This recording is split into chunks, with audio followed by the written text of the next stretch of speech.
and welcome to the SmackDown Preview. I'm Adam Wilbourn from WhatCulture, joined by another Michael Hamflett from WhatCulture, here to look ahead to tonight's episode of Friday Night SmackDown. But before we get into it, if you're a fan of this sort of thing, make sure you subscribe to WhatCulture Wrestling on Apple Podcasts, Spotify, Amazon Music, and YouTube, where we do daily wrestling podcasts where we not only review SmackDown, but also the show formerly known as NXT 2.0. AEW Dynamite, AEW Collision, pay-per-views, premium live events. We have interviews, roundtable discussions, and a roundup of the week complete with a very good quiz, of course, on WrestleCulture. As I said, though, joined by Michael Hamflett to look ahead to tonight's episode of Friday Night SmackDown.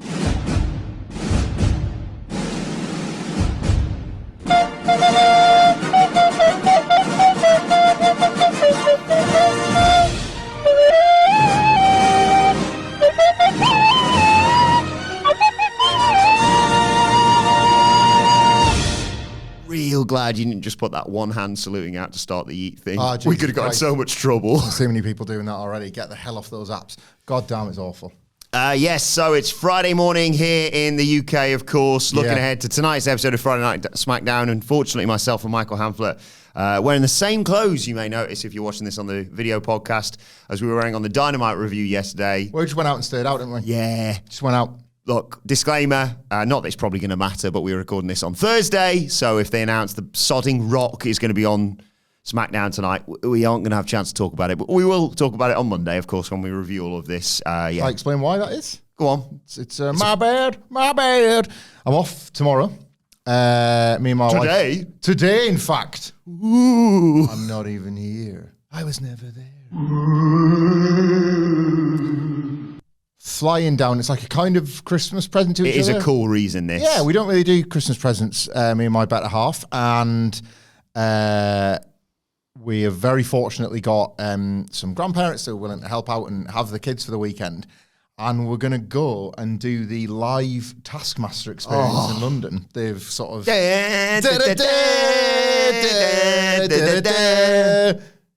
Americans got Task... They did, didn't they?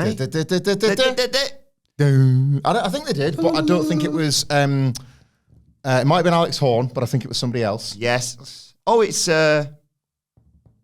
Reggie Watts. Okay. Yes. And I think it had like mixed reaction. I think some of the episodes were made shorter and the format was squeezed a little bit. Yeah, it died in 2018. Yeah, around like American commercial breaks and the like, and I think they struggled to make it work within the tighter constraints. Maybe people couldn't find it on their uppers and downers, but it's been a smash hit in the UK. Yes. For those that don't know, it's a panel game show that brings together various people from comedy and entertainment. There's about 5 or 6, and they have to complete tasks, and they're kind of like, they're idiosyncratic by design because they reward ingenuity as much as stupidity. Yes. Is that fair to say? Like, it's not just about graft, is it? It's no.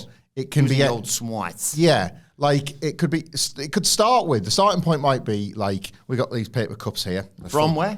Good Brews, full of beautiful Good Brews coffee at the moment. But say it was empty and say there was a bin in front of me. The task might start with, throw the cup in the bin. Yeah. But on Taskmaster, it would be like, find the most entertaining way to throw this cup in this bin. Yes. And these comedians are entertainers. Or get the cup in the bin without touching the cup. Yeah.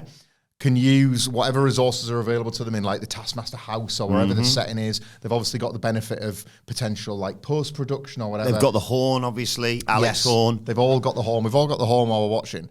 And there's an element of puzzle to it in the fact that like whoever does it the best gets the most points. Banter Crystal Maze. Yeah, as scored by the Taskmaster. Now, obviously there's going to be no Taskmaster present, but presumably there might be some sort of judging element to the games, or there's going to be, like the puzzle ones will lean more on an escape room type thing. We've got to figure things out to guarantee you the points. But I imagine there'll be some creatively. And me and my wife were talking about this.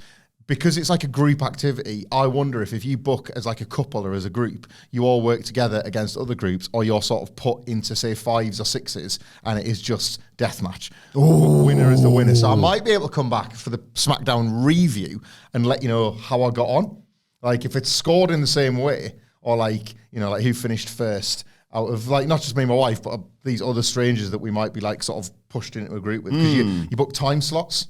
And I think they give it like a couple of hours, and it's set in like a Taskmaster house environment. So I think you probably work around and do the tasks individually. So will we? I'm not doing eating. I'm not eating vinegar. Not now, not ever. 0 points. will we be able to have Taskmaster Fallout on Monday? This is the Taskmaster go home. Do you know what? Back to something I said last week where I waited for people to say, please, no diversions this week, and nobody said a word. I checked the comments and there were still some people that didn't like the diversions. So I'm going to wrap my Taskmaster up now because there is a big SmackDown to get to. Yes. But I will just say... There's a light flashing over there. I'm going to go and double check everything's all right. Oh, God. No, Adam Nicholas right now. This happened once before. I'll vamp while Wilbourn's doing that. All good. To explain why he's checking, because once upon a time we started recording a news video and the little recording device just froze. The fingers you have used to press record are too fat. And, you don't...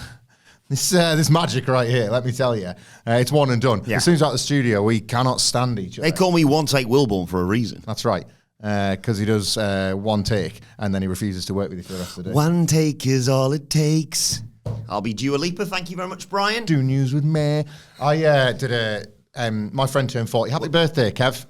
Wouldn't mind doing Dua Lipa, actually, once I think about it. God damn it, Wilbourn. Happy birthday, Kev Cooper, my best friend. Happy birthday. Since we were about 5 years old. Oh, yeah, you told me about it, Kev, yeah. Still message every single day. I'm hoping to see him, and you can meet him on the Manchester leg of our live tour. More on that presently. You know, we're going to be boring you to death with promotion. My brother-in-law will be at that one. No way. Yeah. Oh, it's already sounding great.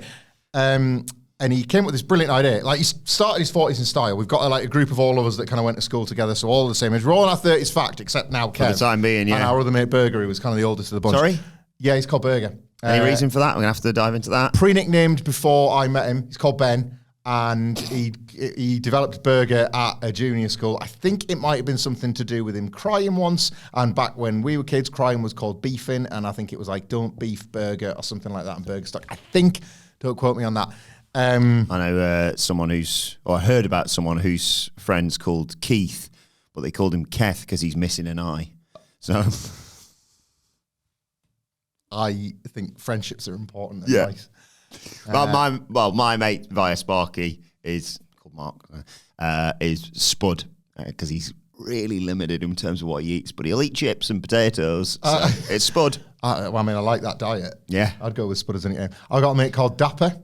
And not the disgraced comedian. Absolutely, okay. Most definitely not. Had zero laughs with that guy.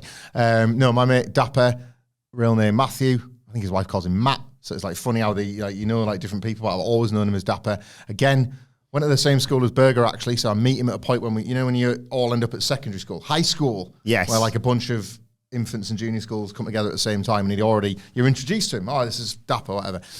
Again, lifelong friend, and that was smartly dressed, is that what it is? It was like, no, then complete. Are we swearing today or not? Is it saving your job? You can swear all you want. It's total dip at the school he went to in Sherburn, North Yorkshire. Thought Dapper meant short, and he was a little bit short at the Brilliant. time. So like, oh, that's Dapper. You're Dapper. And not realising that meant smart. And a compliment, yeah, thanks a lot. And as a twist, he wasn't short. He's about the same height as me. So like, he's never been short in all the time I've known him. So yeah, really, really thick. They also talked about two people that ran their corner shop in that village, and they were called Tom and Betty. And Tom's nickname, and this has got horrible connotations now, but far more innocent ones back then, because he was always trying to convince them to buy sweets and buy things at his like nice little local post office. They called him Tempting Tom. Right, which, yeah, I don't need to explain the nickname that they came up with for Betty, who also worked up there. You can kind of like put this together for yourself. They called the Big Boobs Betty. Yeah, I thought so. Can you get there on that one? It was either that or Betty Swallocks. So which our Americans might not get. Betty Swalls. Yes. That makes sense. If you're a spoonerism guy, Betty Swalls. Please let us know your mates' nicknames and how they got them. I want to mention these on the review great. on Friday. Tweet them at us, at Adam Wilbourn, at Michael Hamflett. We'll pick out the best, or just the ones that we see. We're busy men. Have I told you my mate Wally? W-A-L-L hyphen a robot? You're not even close. Wally, okay. I'll work back a sphere. On a weekend away. And he's wearing like a really nice white T-shirt. I think it might have been like a branded one, just a little brand on. He's a well-dressed man. And we're having a hotel breakfast on like night 2 of the weekend, and he spills like a little bit of egg on his white shirt. So he's going to have to change that today already, isn't he? So he's called Paul. And you think, oh, is it because Paul rhymes with Wally? Yeah. No. He spilled the egg on himself. So he went for like, that's classic York man, that. And then somebody went, oh, yeah, there he is, vintage Eggman. And then somebody went, Eggman, more like walrus. And somebody else went, oh, classic Wally. There it is. That was 10 years ago. So happy birthday, Kev. Happy birthday, Kev. And he came up with this brilliant game. As one of the first things he did when everybody was saying happy birthday in the chat was to, give me 40 songs, one from every year that we've all been alive for some playlists. And I had so much fun putting this together. And some of the lads are like kind of halfway through theirs or putting together things from their like peak years and thinking, these years are going to be more difficult and the like. But it was so, I haven't made the Spotify playlist yet, but I've wrote them all out. And Dua Lipa sneaks in there with Levitating is what made me think of that. Great tune. Yeah. And of course I'm doing Dua Lipa now, so. Don't love that as podcast law. I think my wife believed it. Wait a minute. Is this... Sidge has had some interesting theories about why every Wednesday, mysteriously, you get a phone call that apparently is so important that you have to leave the podcast studio every week. It's annoying because we always end up having Stacks popping in. Yeah, I miss him. And you keep missing him. And it's... Whether it's Mark Henry, or Dua Lipa or Sexy Crazy Frog. I'm a busy man, mate. Which, as the Crazy Frog is 22. Yeah. We cannot be clear about that. Got a great ass. Our office Crazy Frog has got a great ass. What's your office Crazy Frog? Yeah. Like? Check your, if you check certain editions of Harry Potter, if they've got like a spelling mistake or something, they're worth millions or whatever. You got a nice ass on that Crazy Frog? Let us know. I was thinking about this last night. I had a theory about... Yeah. I had a theory about why our Crazy Frog's got such a nice ass. Because so you got this Crazy Frog and it's got an arse. You can decide whether or not you like the arse. Some people like sort of more vivacious arses. Some people like a flat butt. But Crazy Frog's got like a peachy keen little arse. And I was thinking about it. It's like, why is that happening? Why is it just not a flat bit of material? That's extra effort in the process.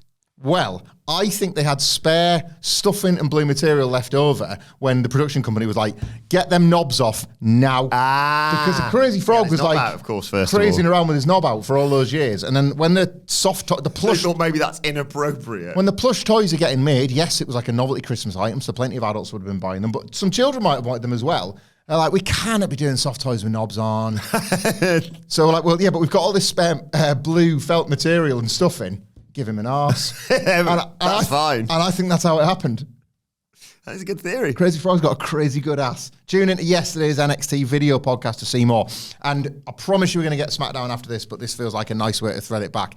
If you have enjoyed any of this, well, firstly, thank you. Thanks. Jesus Christ. But I think you will also probably enjoy the first ever WhatCulture Wrestling World Tour, right?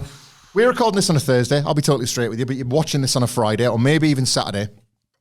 If you're watching it Friday morning... Or listening, pre-sale tickets have gone on sale. You can still go to whatculture.com/tickets, register your email, get an email sent right through, the pre-sale link, it'll sent right through. You can buy some tickets, it's sent right through.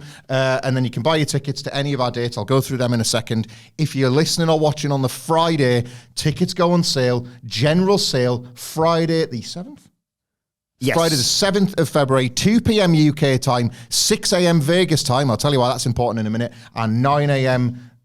New Yorky sort of area. Yeah. One of the other Americas. Basically, 6th of February is your time. We're going to be in Manchester on the 20th. I've got all the dates and the venues for you right here. Manchester, March 21st at Club Academy. Belfast, the night after, March 22nd in Limelight. Glasgow on the Monday, March 24th at the Garage. That's when, of course, we're piggybacking off WWE's tour. They're at Raws in Glasgow, Feds in town on these shows. You will have plenty of time to get to your WWE show if you're going. We are accompaniment, ancillary enjoyment for your days, your afternoons, your evenings, whatever. A perfect place to meet with like-minded folk, people that enjoy the nonsense that we do. Have a few pints, have a few beers, have fun with us. But we will absolutely give you time to get to your WWE engagement if you go into the shows. And then come back and go to Sweet Chin Disco with me and Mark Henry. Sweet Chin Disco afterwards. For anyone that did the Wembley day where they were like, what culture, all in, Sweet Chin Disco. Best day We're doing ever. it all over again. It's going to be awesome. So London, the Friday after, that's March 28th. So we're in Glasgow on the Monday, March 24th. March 28th in London at Studio 338. Heard it's massive, terrified. Yep. And then, bit of a gap, bit of a pause. Yeah. And then we end up, I can't believe I'm saying this. No. Well, I can't believe, first of all, I'm saying, in Las Vegas on April 18th. That is the Friday before WrestleMania. We are playing the HyperX Arena. What? Oh my God. For the biggest What Culture live show ever! We're going to do a live show. We're going to do a full SmackDown watch-along, as in a mass big watch-along. Ridiculous. Huge big screen we've got, so like, you are not going to believe it. Google the HyperX Arena to see the screen that we're going to be putting SmackDown on. The biggest and best screening of SmackDown in all of Las Vegas is going to be taking place at the HyperX Arena with us. Think about those watch-alongs we do in the studio where we're arsing about. Well, it's just going to be a room full of people. There will be VIP seating available. Pre-order American Skittles Chewies. VIP seating available with the best views of the screen, extra access to various bars and food, and maybe some seats next to some losers on the internet that will also be available. But yes, there's going to be a live show before that. There's going to be a live Simon Miller ups and downs of that SmackDown in that building being shot for YouTube that you will get to be a part of. Then me and him are going to do a live WrestleMania 41 preview podcast the same night. Of course, there's going to be a bazillion opportunities to have meet and greets, to have drinks, to have fun. An entire afternoon, evening, and night of entertainment in that room. Huge. The biggest and dumbest thing we have ever done. Something we realistically might not do again. Who goddamn knows? But we do expect tickets to sell and possibly sell out. So get them fast. Get them while you can. Pre-sale today or tomorrow. And Friday the 7th of February, general sale. Available now, effectively, as you're watching this video. Cannot wait to see you all on all of these dates. It is a lifelong dream of all of us. This is awesome, genuinely. We don't take any of this lightly. We, in fact, the very opposite. We take it very, very seriously. We want to obviously see as many people as possible. We always talk about these things, how this job, despite us trying to like raise the intellect bar, is a very strange one in the fact that we like to think we get to speak to so many people, and yet often it's all digital and it's all through Twitter, and the nice people on Twitter, some of the not so nice one in the comment sections, but ultimately there's nothing like the real life interactions. It is comfortably the best, most satisfying and most amazing thing we do, mostly because the people that attend, and hopefully that's plenty of people in the past, get to be a part of it. Like all the ones we've done, like Cardiff, Newport, New York, Philadelphia, London. The interaction is incredible. It is like, it sits with us for months and months. Did Vegas before, it's just Tama Tonga ruined it and choked out Phil. That's right, he did. Yeah. So that's why we decided to go bigger. We're daring him back. We're daring him back. Yeah. Come at the HyperX Tama Tonga. We're Might not be busy promoting that Tama night, to be Tonga. fair, WrestleMania. All those dates, all that ticket information. Sorry if you get sick of us plugging it, but we're mega excited. And we're hoping you're excited too. 18 minutes, that's not too bad. Some of it was work related. Yeah. To get into tonight's episode of SmackDown and all the fallouts from the Royal Rumble, because at time of recording, we know two things that are happening, and you could have guessed them on Monday. It's Jey Uso yeeting his way back to SmackDown, and Charlotte Flair getting booed out of the goddamn building. We'll talk about Cody Rhodes, Kevin Owens, Sami Zayn, that sort of thing in due course. It feels like Jey Uso is there to just kind of tick a box because he's picking Gunther, isn't he? Yes, he is. He will pick Gunther, but does he tonight is this like a nice subversion of last year? Does he potentially open the show, potentially have another amazing entrance? Oh, it should do, yeah. Raw's, the momentum with that is as massive as always. Does he say, you all know I am here, I want my good friend Cody Rhodes to come out, and Cody Rhodes is only too pleased to come out. He's suffering and selling from the pain of the match. He's got his own cuts and bruises like KO, but he won. And he's probably more confident than ever. There's a little bit of glazed over anger in his eyes because of what he's just experienced. Him and Jey Uso are in very different worlds at this point. But Jey Uso basically does the kind of version of what CM Punk did the other week on Raw, where it's like, well, I mean, I could be chasing you, but we're best mates. So I'm telling you to your face, if I'm going to challenge you, you'll be the first one to know. Yeah. And it's going to be with a handshake and a smile, and we'll just tear it down at WrestleMania. Like a real sense of camaraderie between the two, because Cody Rhodes helped Jey Uso through one of the toughest times of his personal life. He helped his ascension to becoming main event Jey Uso when he was first freed from the bloodlines, like evil control at the time. So there's all this history between them, former tag team champions in a run that I think we both kind of hold quite dear. Yeah. Do you feel him, sir? And we might have had a libation or two. And it feels really nice. So it's like, it's a nice version of the CM Punk Cody Rhodes interaction from Raw a couple of weeks ago. However, what they can quite smartly do is subvert everything that Cody Rhodes was experiencing last year. Do you remember, I don't know if this one sticks in your mind at all, do you remember before Cody Rhodes has made his choice when The Rock popped in? Yeah. But what gets lost in the discourse around that was what we thought was like just a really impressive bait and switch had happened days earlier when Seth Rollins was tasked with trying to convince Cody to fight for his title. And we were like, yeah, I mean, we know Cody's fighting Roman, so there's nothing to worry about, but hell of a job by Seth. Yeah. Like, he's kind of worked me on thinking that Cody might pick him. Is Cody going to do that to Jey Uso tonight? Maybe. I saw Raw. I saw the way Gunther speaks to you, and I disagree with him. I think you are a champion. I know I'm the champion, and I want to test you while testing me in front of the biggest crowd of the year. Both from legendary families. WrestleMania. Like, he does that Seth Rollins speech with the same amount of respect, and he treats him completely differently to how Gunther did. Like, I don't think Gunther doesn't respect you. I think he knows you can win. And I know you can win too, but I also know that I can beat you. And if you want to challenge me, I'd be honoured to face you at WrestleMania. And it kind of plays into Cody's, like, he's that guy. He's that kind of magnanimous, affable guy. But there's also now like a hint of arrogance and obnoxiousness built from the Kevin Owens thing. So, and Cody knows exactly how to turn those switches. Just a little bit of like, and then Jay's like, I feel you, sir. Yeet. And then Cody's like, see it that you do. And there's just that little glint of... Yeah, I like that. Like, and he flips it. And whoever faces Cody, I'm still hoping it's CM Punk at WrestleMania, right? Yeah. Well, me too. But, It's probably Cena. But if it is Punk, because he's just so verbally dexterous, or, you know, an allusion back to Kevin Owens, if he wants to mention Cody, he's probably not going to pop on this show. He's probably still crippled, as is Sami Zayn now. But maybe he's suspended, for example. Mm-hmm. Not that he needs to be, considering how he's limping around.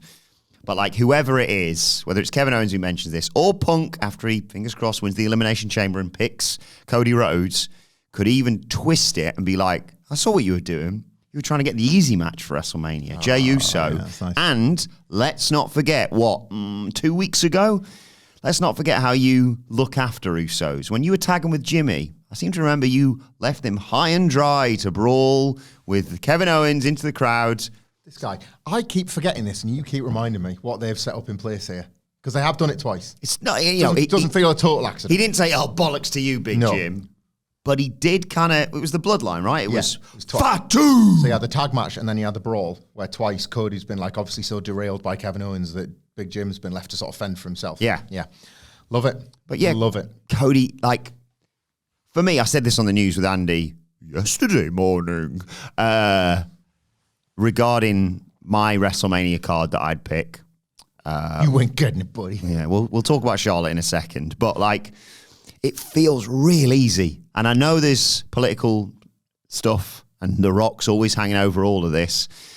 But, like, if I'm booking WrestleMania, I mean, I'm going, so maybe I'm slightly biased. And I've never seen CM Punk wrestle live, by the way. You're not? Never. Think about the dates you've done. Yeah.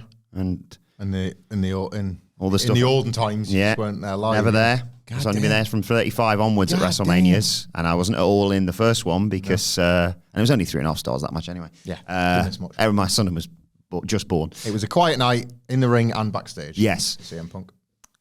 My card would be Jey versus Gunther, obviously. Punk, Elimination Chamber winner, possibly pinning after Matt Striker says, do it, on commentary. Pinning Seth Rollins after Roman Reigns, Shawn Michaels himself in the Elimination Chamber. So you get Roman versus Seth, just cleaner for me, right? Roman, Seth, Punk, Cody, John Cena versus Logan Paul, because it's not a title. It's massive. But he's not getting close to the title yet. He's also losing Money in the Bank to Sami Zayn in my booking, but eventually winning the world title at SummerSlam. So he gets there eventually, but you've got the year. Let's play with this. Let's sell out every single venue with, is this the night that John Cena finally punches his ticket to the world title? I wouldn't do. But anyway, regardless. You are saying all this with more bass in your voice and hope in your heart since the reports came out about the triple threat, haven't you? Yeah. Has anybody responded positively to the news of the triple threat? I haven't seen anyone go. I mean, it'll be great. I haven't seen anyone. By the way, as will Cena Cody. It will all be great. Well, no, but we can speak critically on this as well. But I personally would rather see But this. I don't think you're isolated in those feelings. Well, imagine going into night 2, WrestleMania, main event, world title, Cody Rhodes, CM Punk, with both of them. And I'm not normally a fan of this sort of thing, to be perfectly honest. Both of them having that glint in their eye of, could always just kick your opponent in the cock and win. Yeah. It's the main event of WrestleMania, and it's the big world title.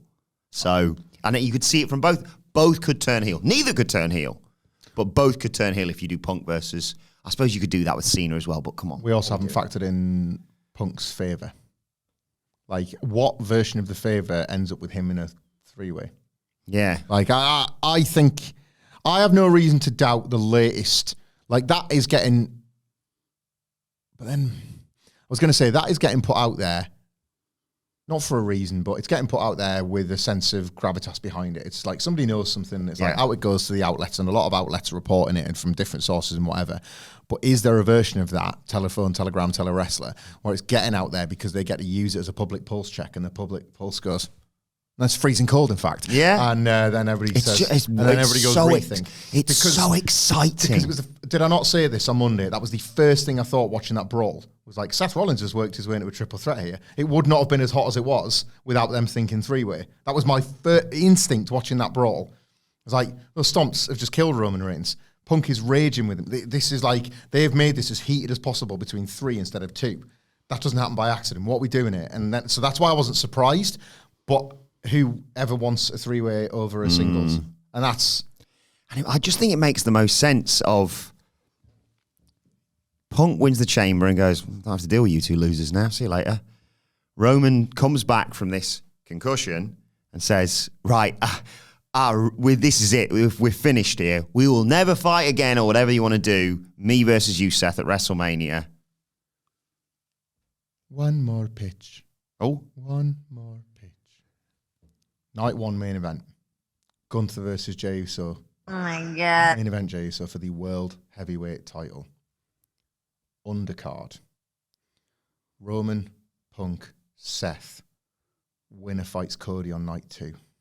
Ooh, how are you in the chamber thing, though? Give me a second. 3-way tie at the chamber? Hang on. I'm going to get there. Seth wins the chamber. Roman Reigns, and Seth's like, I want you, Cody. And Punk says, Heyman, my favour is now. Put me in that match with and Heyman's like, I want to, Phil. I want to, sir, so much. But I come bearing terrible news, sir. All I'm saying is I want my favour, Paul. My tribal chief has already made the same request, sir. Works for me. I'd love it. Screwy finish at the chamber. Better. F all that.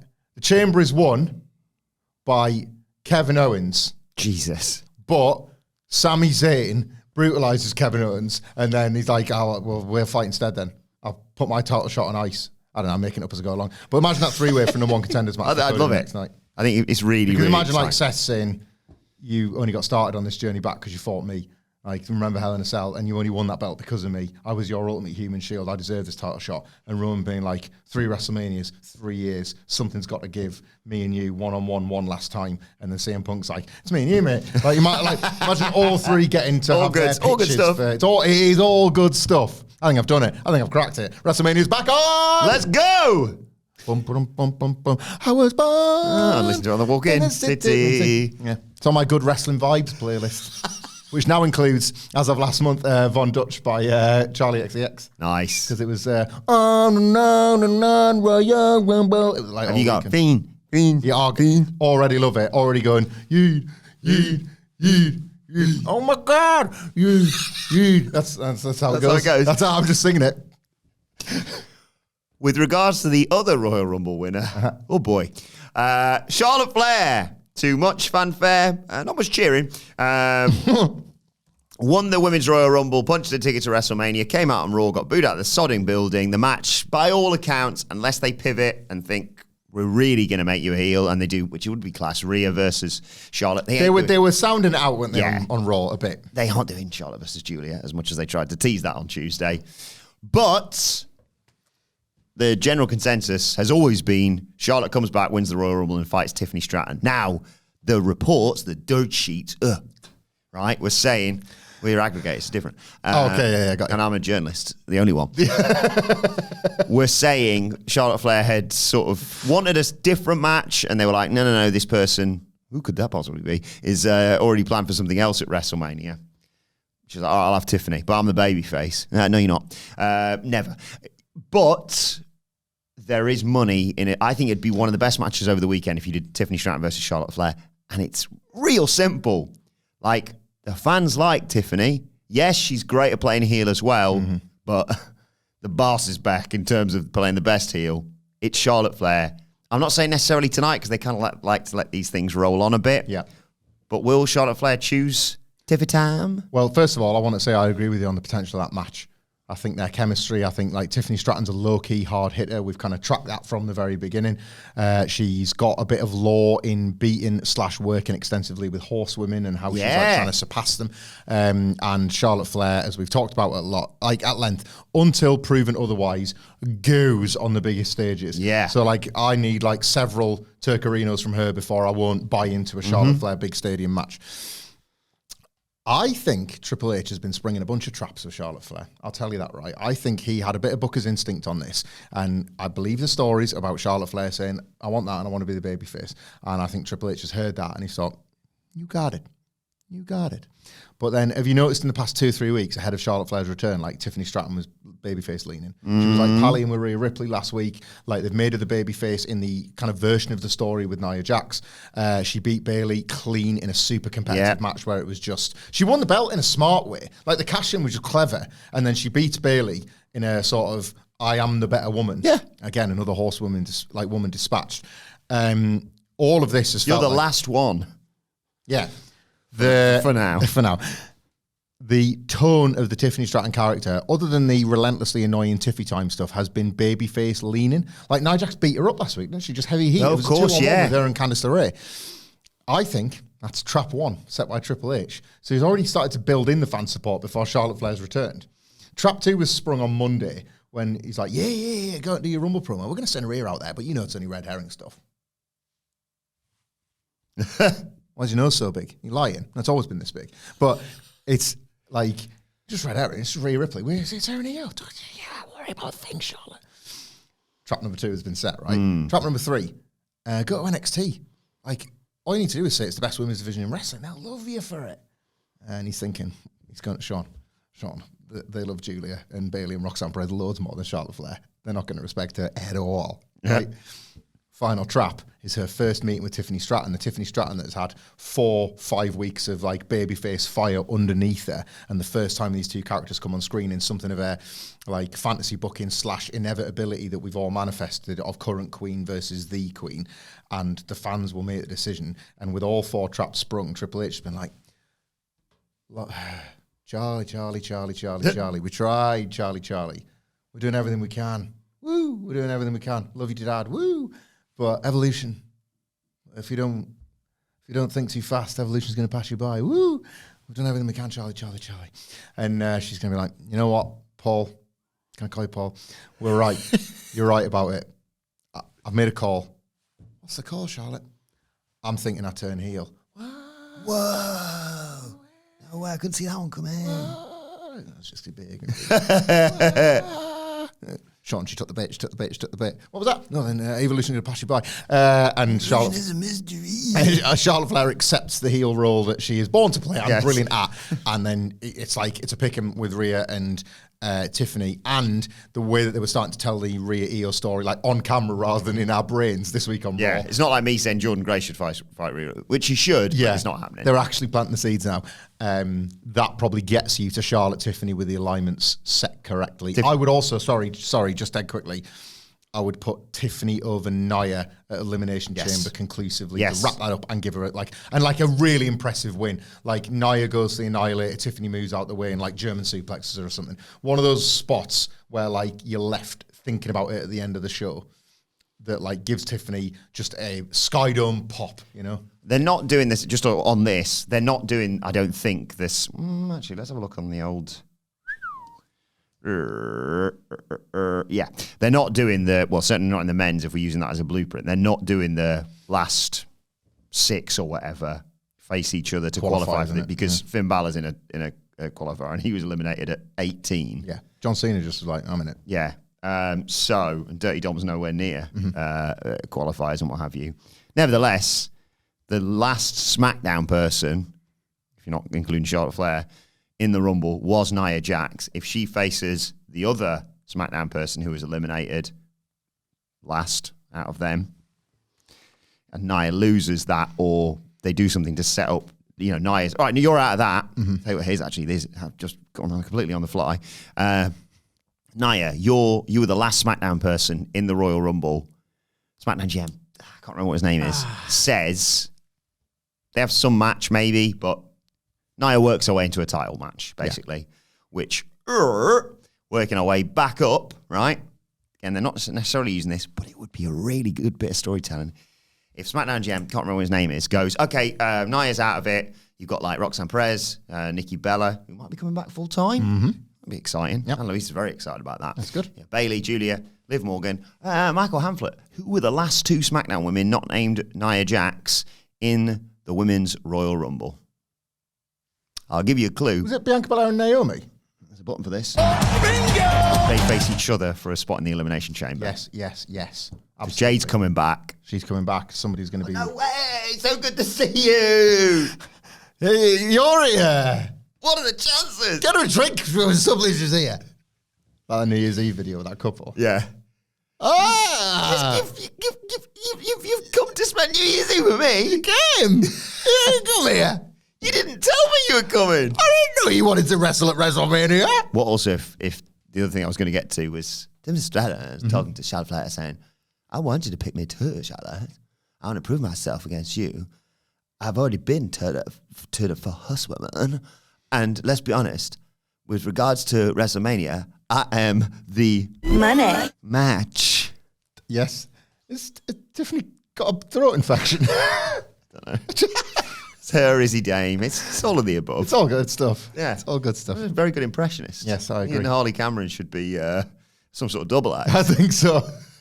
But yeah, pick Tiffany Stratton. It's just easy. It's obvious. The other thing we saw at the Royal Rumble, of course, was the return. Very excited and happy about this. And I enjoyed the match more than you and Sige, I think. In that 2 out of 3 falls match, the DIY retained the tag titles, was the return of the Street Profits. For a split second, heel Street Profits? Yeah. But no, Street Profits with an edge and a bit of swites. Yes, they cost the Motor City Machine Guns, and that'll be a class match as well. But they did it so they could keep the titles on DIY and take it off them, because obviously DIY was the ones to attack them. Yes. Michael Cole needed to explain it to Wade Barrett, didn't he? I'm bloody confused here, Michael. Confused.com. Not sponsored by us, but we're open to SponCon situations, so get in touch. The tag team title picture on SmackDown, the tag team division, continues to be this, no. Like, they'll get somewhere and then, just dissolve it all, start again. Nobody really gets over. The booking's very half in, half out, non-committal stuff. I've campaigned for weeks now that the Motor City Machine Guns should turn heel. I think the Street Profits return and costing them can facilitate that because they haven't turned heel and people just want to love the Street Profits. And especially, said it a million times for a million years, fans back winners. And for too long, the Street Profits were losers and the fans would still continue to back them. So you've got this situation where the team that people truly want to root for are finally back. I love the Guns and I love that they've had this run, but they're not the team people want to root for. DIY have one fan, and lucky for them it's Triple H. But you just see him week after week of just indifference from these these hot crowds are going cold for DIY. But I think they're the right team to carry the tag titles into Mania. Agree, and lose them there. Yes. Ladder match. Probably yes, please. Did we have one of those or two of them last year? We had the tag one, obviously. Awesome Truth. Somebody pitched that from probably December, November time and got what they wanted on the night and then didn't want it much after the summer when it was still going on. Because what I was going to say, what I'm thinking of? I'm thinking of 39 where we had the 2 showcase matches. Yeah. Which again, that was like... Re-belting the Street Profits at WrestleMania would be somewhat awesome. Make up for... Do you know what'd be so cool? Booking. Do you know what'd be so cool, right? You like your capital M moments as much as I do, don't you? Street Profits win the title. It's just Pop City Jones. Everybody's going nuts for it, obviously. They're celebrating in the ring. They go at the top of the ramp. They hold the belts aloft, and the cups come back. And it rains the solo cups. Yeah.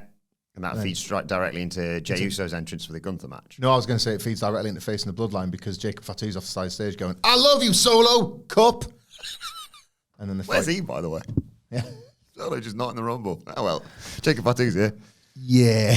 More on that probably tonight. We're not going to speculate any more on them. But I'll tell you what I think should happen tonight. DIY walk out of the SmackDown GM, can't remember his name is, office. And they are approached by the boys who we thought potentially were the ones interfering in the 2 out of 3 falls match. Pretty Deadly. Yes, boy! Great news, guys. We've got you a match tonight. It's against Street Profits. And the Street Profits murder them. Deal with death.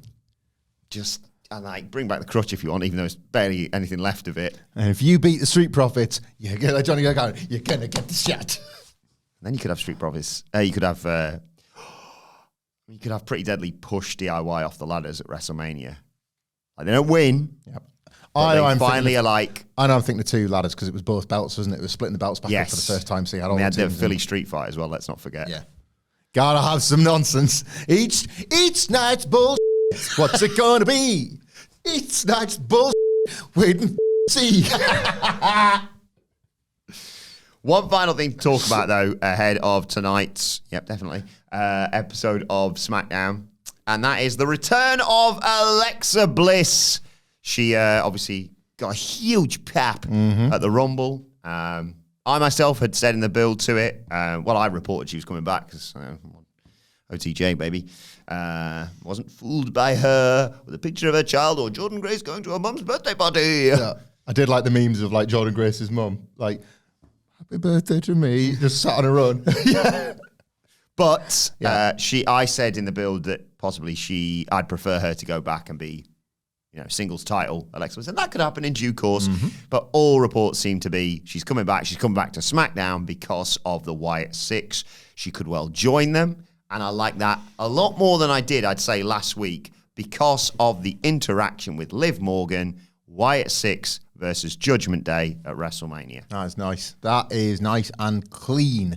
And Liv Morgan and Alexa Bliss, against a lot of odds, let's be fair, suddenly is quite a big match for this division.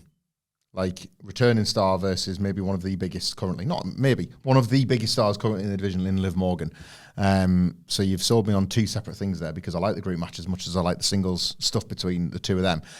Yeah, Alexa Bliss in the Wyatts. She makes...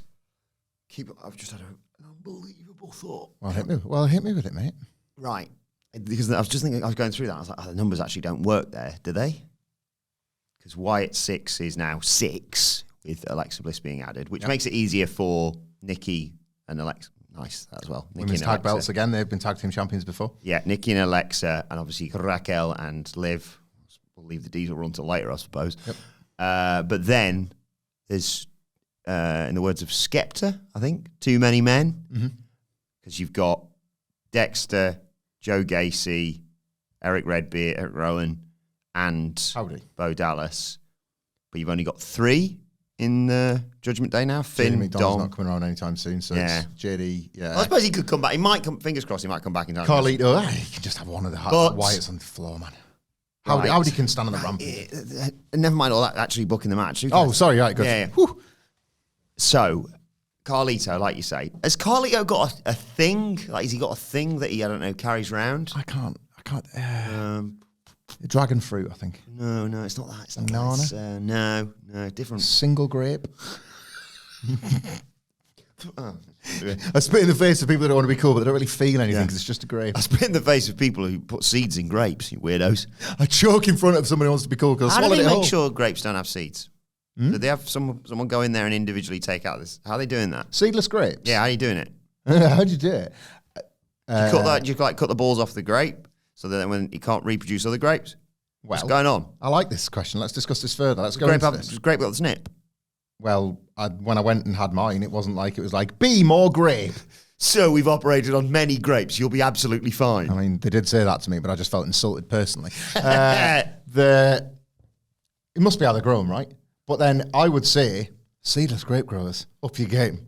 Because we're all big into the seedless scene right now. And seeded grapes. Like, we all, as parents, we all got scared stiff by some of the reports we read years ago, and it was like, cut your grapes, cut your grapes, cut your grapes. Yeah, you don't want a grape tree growing in your son's belly, right? Is that what you're talking about? That was well, you took the words out of my mouth, so I'll come with some different ones. Must have been when I was kissing you. Yeah. You cut your grapes. Yeah. Imagine having to de-seed them as well as cutting them before you give them. You're in the grape cutting era of your life. I'm deep in it. Full grape City Jones with my kids now. They're just like, you want the grapes? You just take the box. Just throwing it like a basketball. Yeah. It's like a scene in The Office with the cheese puffs where they're just doing it from all different angles. Count it! Grape City. But yeah, you're in the grape cutting era. Yeah. Imagine having to de-seed while you work. Yeah. But anyway, so Carl Eater's spitting grape seeds in people's faces. No, that's not, what's a piece of fruit he has? Oh, an apple. Right.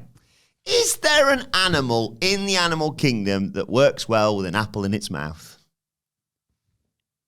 Think of it on a big roast. Oh, a pig. Is there any relation to that to the White Six? Oh, wait, Husker's the pig boy. And that's the...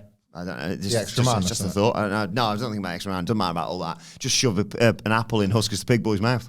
I love it. It's a visual. And does that work? Is this a thing? Yeah, it's a good counter for Howdy because, as the old saying goes, an apple a day keeps the uncle away. So I want to get close to him, but he's caught an apple. We're going to have to get the apple off him. That would be good for the eventual one more time Carlito John Cena feud. An apple a day keeps the doctor of thugonomics away. Or... Is that a thing? Well, I'll give you a second thing. The third thing, actually. Sorry, I got you stabbed in the club. It happened. Yeah, it's canon. Kind of forgot about that. It's canon.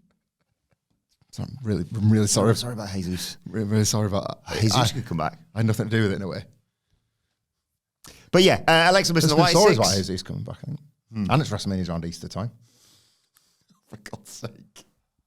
Alexa Bliss and the White Six. You want to see that? I think it'd be fun. She obviously has a great... She seems super into it, doesn't she? I think she's never hidden away from the fact that it's the favourite part of her career and the work she loved doing. And yes, obviously the SmackDown James, can't remember his name, was able to get around the table with the White Six, but we've not seen them since, have we? No. Alexa Bliss's response at the Rumble suggests that if she was to immediately link up with them, we say this a lot, they might not be for us, but they were for enough people when they arrived, the White Six.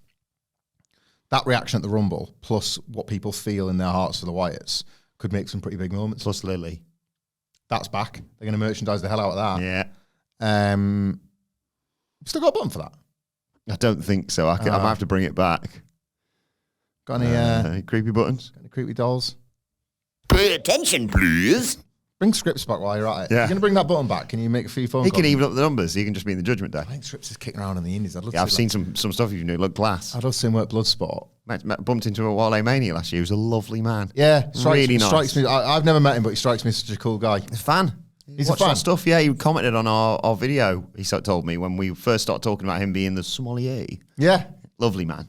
But yes, let us know your thoughts ahead of SmackDown tonight in the comment section below or on X at WhatCulture WWE. Watch, take and follow both of us. You can follow Michael Hamflett at Michael Hamflett. You can follow me at Adam Wilbourn. Follow us all at WhatCulture WWE. As I said, make sure you subscribe to WhatCulture Wrestling wherever you get your podcasts from for daily wrestling podcasts at WrestleCulture coming your way later on today with hashtag bloody good quiz. But for now, this has been the SmackDown preview where we talked about Alexa Bliss joining the Wyatt Six. The Street Profits are back. Will Charlotte Flair choose Tiffany Stratton? Jey Uso yeets his way back to SmackDown. And tonight, it's all about Royal Rumble Fallout. The SmackDown preview. It's got all this and so much talk.